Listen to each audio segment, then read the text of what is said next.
it's Casey. So today we're going to be doing something a little bit different. So today, as I'm sure you can tell by the title and the thumbnail, I am going to be tier ranking the Dresden Files books. So I've been reading the Dresden Files since the middle of last year. I've read at least one a month, every month since June or July, I think. And I'm finally caught up with all of the books that are published. So I finished Battleground a couple of days ago, and I'm not okay. I'm just not okay. And I wanted to do something special when I kind of finished the series. One of the things I was thinking about doing was like a series review, but since all of the books aren't out yet, it felt kind of strange to do a series review. So instead, I've seen this done a couple of times, and also somebody in my comments suggested it. I'm going to tier rank all of the Dresden books. So before I get into explaining the rankings and my methods, I do want to say that this is going to be a spoiler-filled video. All the way up through Battlegrounds. I'm not going to go deep in depth on the plot of any of them, but in order to explain why they're in certain tiers, I need to do more than I do in my wrap-ups and say like, oh, the character development was good. Like, I'm going to point to specific examples to justify my rankings, I guess. So all of that is to say that if you have any intention of reading the Dresden Files or aren't totally caught up with the series, probably best to click away now, because I will be talking about spoilers throughout this video. Okay, so we've got just kind of a standard D through S tier, with S tier being the best. And I'm not going to do this based on my ratings of the books, because I think I've rated all of them between 3 and 5 stars, if not between 4 and 5 actually, but at least between 3 and 5 stars. So it's going to be based on how much I enjoyed the book and also how much it added to the overall plot and like how much I felt like it added to the world. Those kinds of things are what I'm going to be thinking about. These aren't in any particular order, and I am noticing that Battleground is not on here, so I'll just tack it in. We'll add it in post, it'll be good. And I haven't put these in any order, these have been shuffled, except I did put Stormfront right at the beginning, just to start us off. So let's start. Stormfront is the very first book in the Dresden Files. It really kind of introduces you to the world and everything, and it was a good, isolated, like, mystery of the week kind of book. Compared to a lot of the other ones, which is kind of what I'm doing, like comparing them to all the others, it's kind of weak, but it's also like the very first one. So I don't know. And we're introduced to some things that actually are pretty relevant later, but I'm gonna say it's either B or C tier. I'm gonna put it in C for now, and then we'll readdress. Next is Cold Days. Cold Days is number, what, 15? 14? 14, I think? This one hurt me. As we get to the later ones, they just kind of start to cause me pain. So this is when we really start to get into a lot of the stuff with Mab. This is after Harry has come back from being not totally dead, and is in Mab's services essentially the whole time. And this is also the one that I believe ends with Molly becoming the Winter Lady, which hurt me a lot. This one I liked a lot. I felt like it really sets up for all of the stuff that's kind of happened afterwards. I felt like it really moved a lot of things forward plot-wise, but my enjoyment of it was just kind of middle of the road. So I'm gonna put Cold Days probably solidly in B tier. It's not one that sticks out to me that I really like that I might put in A or S tier, but it was really solid. Next is Deadbeat, and Deadbeat makes me extremely happy. I can tell you right now this is gonna go in A. This is gonna go in A because Polka will never die. Okay, when I'm describing the Dresden Files to people and trying to sell them on it, I want to use the example of Harry and Butters riding into this final battle of necromancers on an undead T-Rex while shouting Polka will never die, because that to me just perfectly encapsulates the vibe of this series. I loved this one. Deadbeat, I think, is the 5th one, something like that. I don't know why I'm trying to remember which number they all are, because that's gonna be a pain. I really liked this one. I felt like it set up a lot of characters that are going to recur. It also really introduced us to Butters and kind of started his journey, which obviously becomes much more important as we go. This one was so much fun, and to me that last scene is so like quintessentially Dresden. It was very good. Oh, this is 7. This is 7 because Death Masks is 5. Got it. Anyway, Changes, S tier, immediately. Just no deliberation, no questions asked, Changes is S tier. Changes was where the series took such a turning point for me. I really enjoyed them up till then, but like Changes, man, Changes did it. This is where all of the interactions with like the Red Court vampires kind of come to a head, and that opening scene of him opening the door and Susan just being like, they have our daughter, is iconic. It was like 45 seconds into the freaking audiobook and I was already freaking out. Like, it was so good and it just did not slow down. It was amazing. Harry made some really interesting character development choices in this one as well. Plus it had kind of the Here Comes the Cavalry trope with like all of his friends and the White Council and everybody kind of going to fight this war with the Red Court, but then also on a more personal level backing him up as he goes to try to rescue Maggie and Susan. And I loved it, and it really kind of wraps up, or at least semi-wraps up, that plot line that's been going since, what, book 3 with the war with the Red Court? Changes was amazing, and the fallout from those decisions still kind of haunting him up until where I'm at is just, it's so good. Him having to kill Susan to kill all of the Red Court vampires to rescue his daughter and his friends and the White Council was just amazing. S tier, obviously. Okay, next is Death Masks, and Death Masks I think I'm gonna put in B tier.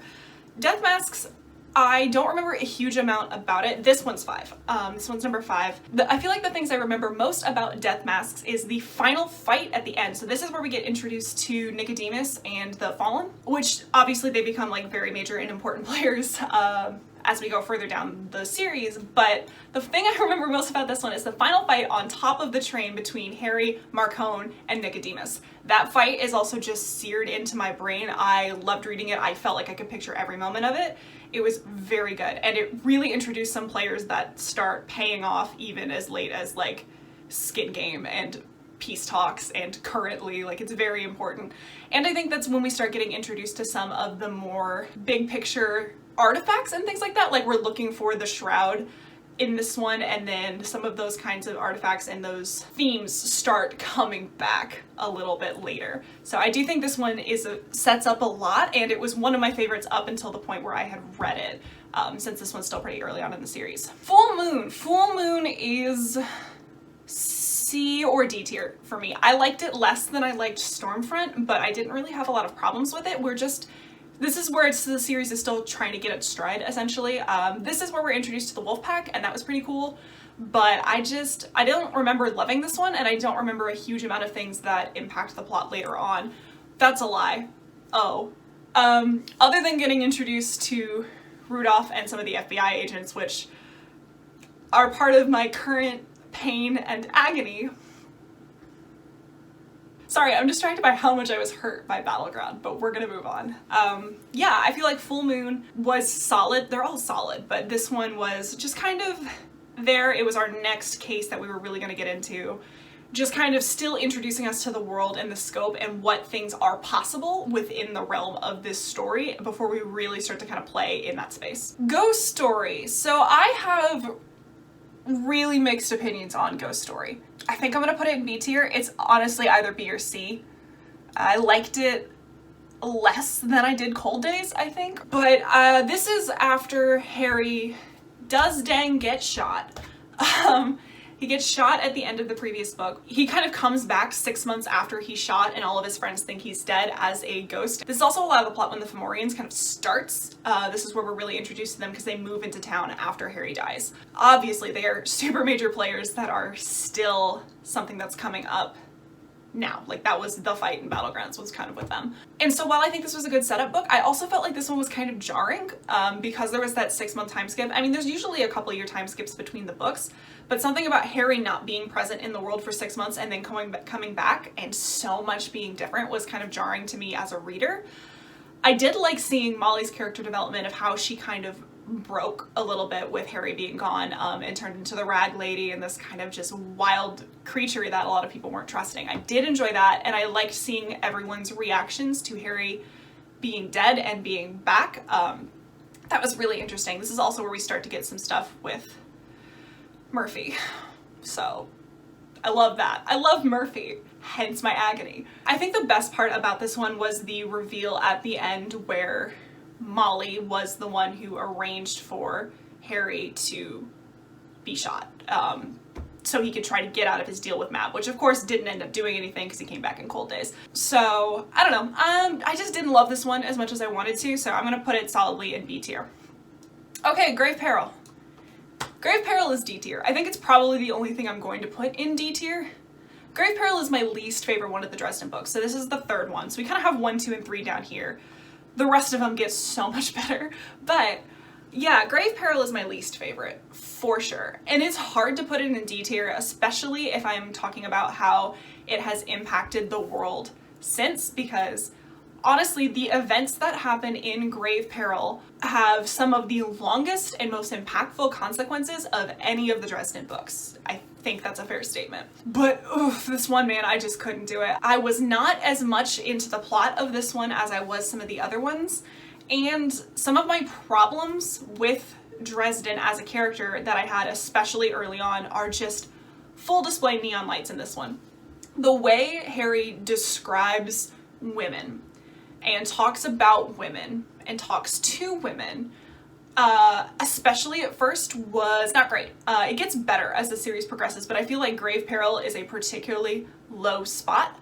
But this is where we're getting a lot of interactions with the Red Court vampires for the first time. This is where we get a lot of interactions with Susan for some of the first time. This is where we meet Thomas and Justine for the first time. And so like this has a lot of stuff in it that sets up for the rest. But I remember, particularly in this one, like occasionally I'll notice when Harry talks about women in a way that makes me kind of like, don't love that. But I remember particularly in this one, it was just every description was so bad. Didn't love that, and I just don't remember caring so much about the plot. Like I wasn't that invested in this one, and it was the one that made me kind of cringe the most. So while it does kick off the war with the Red Court and has this many implications, personally for me, it's D tier. Turncoat is S tier. Turncoat is an S tier Dresden Files, for sure. Turncoat I think this is one of my favorites because I feel like it is one of the prime examples of the difference between Harry here and where we're at in this kind of like second half of the series. His interactions with Morgan and the White Council in this are so good, and I feel like it shows how much Harry has developed and the impact that he's had on so many different people's lives. I also felt like this one had like a banger of an opening line with Morgan just kind of collapsing on his door and being like, they're after me, or whatever it was that they said. Like both of these were just slam dunks for me, and they were back to back. So Turncoat and then Changes was just amazing. That's kind of, I think, peak Dresden for me, were those two. I think those were my absolute favorite entries of the series so far. Turncoat was incredible. Proven Guilty. I have mixed opinions about Proven Guilty. Also, I think I'm gonna put it in C tier.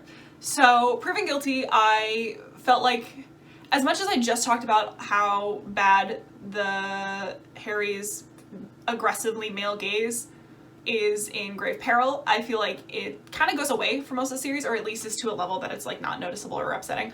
Comes back in Proven Guilty, and it's directed towards Molly, which I did not like, especially at first. Was not a fan of that. But I also wasn't a huge fan of the fear monsters. I can't remember what those are called that we saw in this one. Like I felt like this one didn't do a huge amount to progress like the overarching plot, at least from what I can recall, except for the fact that he takes Molly on as an apprentice. And this is where I'm struggling between B and C tier, because him taking Molly on as an apprentice and standing up for her in front of the White Council is kind of almost like the full circle arc for Harry with the White Council, because obviously that's what happened to him when he was younger, was accused of being a warlock, and McCoy took him in. He's doing that again for Molly. And then I really love the Harry-Molly interactions that happen going forward. Like I'm a big fan of them afterwards. This book, I don't know if I was as here for it. I'm gonna put it in B tier for now. We'll reassess at the end. Skin Game, A tier. Skin Game was A tier for me. Really liked Skin Game, but I feel like I really liked it for my own personal reasons, just because of how much I like heist stories. I felt like there were good character moments. There were so much Harry and Murphy interaction, which makes my heart soar.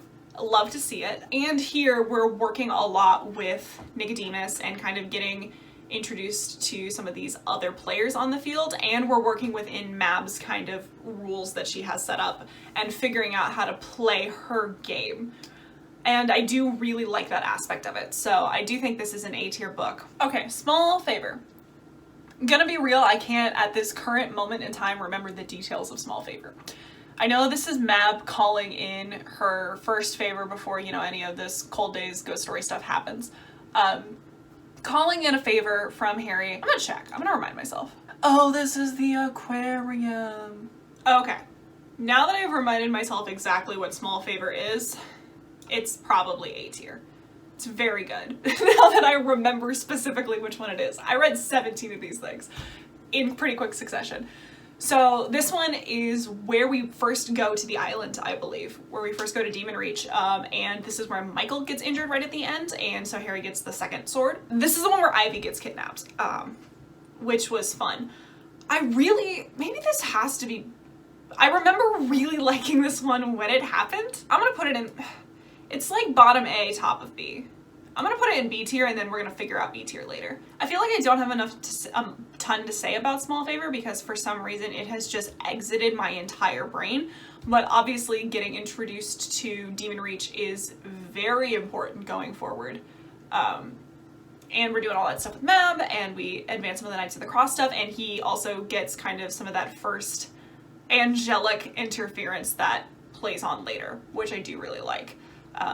But I'm gonna put it in B tier simply for the fact that it's not sticking in my brain, and that literally could just be a today thing, so we'll reassess. Summer Night. Summer Night is, wait a second, what are you doing up there? B tier, and let me tell you why. Summer Night was the book that I realized I was really gonna like Dresden. Summer Night was by far my favorite of any of the ones we've read up until this point, but I still feel like it does not compare to some of the later books. This is where we really get introduced to the She and the Fae for the first time. This is where we get introduced to Mab for the first time. Mab is Harry's client for this book, and we really start getting into the fairy politics and the way that that works, and that obviously becomes super important later on. And this book I felt like expanded the world in a way that I really liked, and I don't remember some of the character development that happened in this, but I remember specifically enjoying the character development. Summer Night was just my favorite of the early ones. Like before book 6, which we'll get to, this was probably my favorite book. It's almost A tier just because of how much I liked it for its time period, but in comparison to the entire series as a whole, I feel like everything before Blood Rights, which again we'll get to, is kind of just has to be B tier and below because everything else is so incredible afterwards. White Knight is A tier. White Knight, I think, was the first Dresden book I gave 5 stars, which I know I said I wasn't gonna use my star ratings to like determine this, and I'm still not, but I remember I was like reluctant to give any of them 5 stars. I don't know why. It was all like 3s, 4s, and 4.5s, and then White Knight happened, and I was like, yeah, it was just solid. There's just nothing wrong with it. And I love Thomas so much. 100% across the board. So the fact that this book centers on clearing Thomas's name, like somebody is committing murders, they think it's Harry at first, and then turns out, oh, it looks like it actually is Thomas, Harry's brother, is so good. And I like the vampire politics more than I like the vampire and the fairy politics more than I like the fallen politics. We love Thomas. That's all I have to say there. Peace Talks. Peace Talks is A tier, I think. Peace Talks is A tier. I struggle with Peace Talks because Peace Talks felt very much like a setup book, because like it was a setup book, but it was very much getting everyone in place for this final battle, taking stock of all of our allies, Mab and the White Council and the Fillmore and everybody just having this big attempt at peace talks, right, to kind of resolve some of the wars that have been going on there. But it was very slow for a Dresden book because it didn't have a lot of those like epic moments, and while there was kind of the same let's go rescue Thomas plot going on, I don't know, I just wasn't as into this one as I was before, but it very clearly is important and it sets up for Battleground really nicely, and I really liked it. Is it A tier? Is it B tier? It's B tier. I'm just gonna put it in B tier. B tier is a catch-all, honestly, which I guess is how it's supposed to go. Okay, Blood Rights. Blood Rights is I have so many opinions on Blood Rights. Is it controversial to put Blood Rights as S tier? It's either S tier or it's top of A. Okay, let's just discuss before I make my final decision. So Blood Rights was, I don't even think I gave it 5 stars, but like looking back, one of my favorites. Blood Rights sets up so many interesting things, and I felt like it was the first book to really expand what we were doing. I felt like this is where things started to kind of fully come together, and we started getting hints of where this series was going and what this series could be. I really liked that. I do feel like this book was set up to be my least favorite Dresden book at first, because it involves Harry going to the set of adult films to investigate the murders. Now, on account of all of the things that I don't like about Harry's character, this was not great at first for me. Was not a huge fan of the setup, was not a huge fan of the way he was reacting to the setup, which is why I struggle with White Court stuff, because I really like the White Court politics and I like the characters in the White Court, but it does bring out some of the things I don't like about Harry himself a little bit more prominently. However, this is where we find out that Thomas is Harry's brother. And that moment where they soul gaze and I kind of get that message from their mom, it's so good. It's so good. I feel like screw it, it's going in S tier. It's so good. It's like one of my favorite moments in kind of the whole series. I felt like this was really the turning point for me. I feel like, not that I'm gonna tell someone they need to read 6 books before they decide to continue on with the series, but if you finish Blood Rites and you're not into it, I guess just stop. But I feel like you gotta get through Blood Rites, because I remember telling people, like, we live in a post-Blood Rites era now. Like, we are now beyond this, and now things are going wild, which is kind of, I think, very reflective of this tier list. Is actually like things 5 and below are all down here. Everything above it is pretty much B and A tier. Like, there's a very clear split, and I felt like a lot of that happened after Blood Rites for me. So because of that, S tier. It's my list. Okay, so let's edit. I feel pretty okay about this. I feel like Grave Peril being in its own tier is kind of rude, but like also how I feel, so I think C tier, having Proven Guilty, Stormfront, and Full Moon is fair. Small Favor, I feel like I should move up because I remember really liking it, but no, I feel okay with this. I feel okay with this list. It might actually be that might be the fairer thing to do, but I just remember the sheer amount of hype I had about Blood Rites when I read it. It's gotta go here. Oh, Battleground. Okay, I'm pretty close off of finishing Battleground, and so I am very much struggling with where to put it. I haven't worked through all of my thoughts and all of my pain. The fact that Murphy died, I don't know how to feel about that. I literally had to put the book down for a couple of days because I personally hated it so much, like I heard it so much. But as far as like how it contributes to the plot and everything, I feel like I don't have good perspective on the fallout of the situation yet. No one does. It's the most recent one published. So I can't speak to how much that's going to impact like future books or anything like that, but the battle was awesome. The battle for Chicago was amazing. I can tell we're at another one of those like tipping point kind of moments, because it's going to be harder and harder for the world to ignore what's going on, and then Harry has that moment at the end where he realizes like, oh, I am kind of on the bad guy team, but I'm gonna play by my rules, like, which he's kind of been doing for a lot of this, but he really starts to realize that then.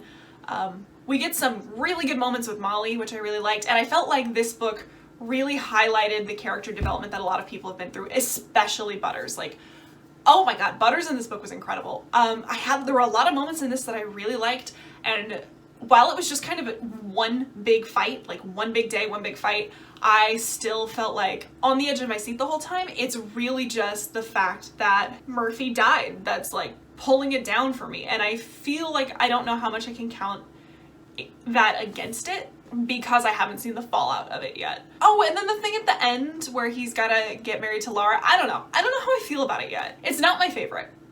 It's not my favorite. It's one of like the lower ones for me. It's honestly probably B or C tier, but I'm gonna put it in B tier now because I don't know the fallout, so you know, here in B tier. B tier is getting a little tall, but we're just gonna put that there. So okay, I think this is my final list, which like, it's not exactly a normal curve, but we're getting there. This is kind of what I was thinking it was gonna be. I hope you guys liked this. I had a lot of fun with it. I would love to see where you guys disagree or agree with how I've ranked these. I think that'd be a lot of fun. But I think that's all I've got for you guys today. If you'd like to keep up with what I'm reading, I have a link to my Goodreads down in the description below. But other than that, I'll see you guys next time.